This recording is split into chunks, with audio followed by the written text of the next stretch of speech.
Bonjour! Alors on est déjà bien avancé dans le mois de juin et on n'a pas parlé d'un truc, c'est que le mois de juin, c'est le mois des fiertés. C'est-à-dire que c'est le mois où ont lieu chaque année les marches des fiertés, qui sont les marches où les personnes LGBTI défendent leurs droits. Cette année c'est un mois de juin un peu particulier parce que la plupart de ces marches, du fait de la crise du coronavirus, ont été annulées ou reportées. Pourtant, on en aurait bien eu besoin parce que la France n'est pas un pays où actuellement progressent les droits des personnes LGBTI. Au contraire, depuis que Macron est au pouvoir, la France a perdu 7 places. Elle est passée de la 6e à la 13e place dans le classement de l'ILGA, la Fédération des associations LGBTI mondiales, et aucun progrès n'a été accompli pour les personnes LGBTI.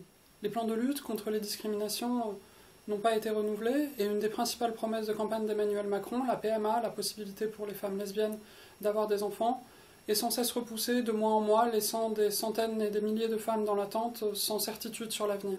La PMA, pour les femmes lesbiennes et célibataires, mais aussi pour les personnes trans, fait bien évidemment partie de l'avenir en commun. Les députés insoumis ont déposé une proposition de loi en ce sens dès 2018, mais celle-ci n'a jamais été mise à l'ordre du jour de l'Assemblée nationale. La deuxième raison pour laquelle ce mois des fiertés est un peu particulier est qu'a lieu actuellement dans le monde un immense mouvement contre le racisme et les violences policières.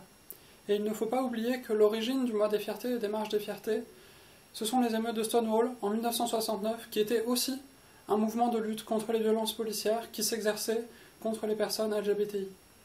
Ce mouvement était justement particulièrement mené par des personnes gays et trans noires. Ainsi, même si les marches des fiertés n'ont pas lieu ce mois-ci et seront sûrement repoussées, l'histoire des luttes LGBTI résonne particulièrement et est plus que jamais d'actualité.